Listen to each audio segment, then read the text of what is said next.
Indian civil service പരീക്ഷ call for ചെയ്തു കഴിഞ്ഞു. ഇന്ത്യൻ സിവിൽ സർവീസ് പോസ്റ്റുകളെ പ്രധാനമായും 3 ഗ്രൂപ്പുകളായിട്ടാണ് തരംതിരിച്ചത്. എ, ബി, സി എന്നീ ഗ്രൂപ്പുകളാണ്. എ ഗ്രൂപ്പിൽ 10 തസ്തികകളും, ബി ഗ്രൂപ്പിൽ 9 തസ്തികകളും, സി ഗ്രൂപ്പിൽ 25ഓളം വരുന്ന ടെക്നിക്കൽ, നോൺ ടെക്നിക്കൽ ഗവൺമെൻറ് സർവീസുകളുമാണ്. ആദ്യത്തെ ഗ്രൂപ്പായ എയിലെ 10 തസ്തികകൾ ഏതൊക്കെയെന്ന് നോക്കാം. ഒന്നാമത്തേത് IAS Indian administrative service, IFS Indian foreign service, IPS Indian police service,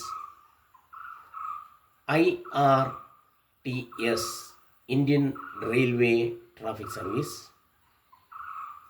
Indian railway account service IRAS, Indian railway personal service IRPS, Indian defence estate service IDES, Indian ordinance factory service IOFS, Indian postal service IPOS, Indian telecommunication service ITS എന്നിങ്ങനെയാണ്.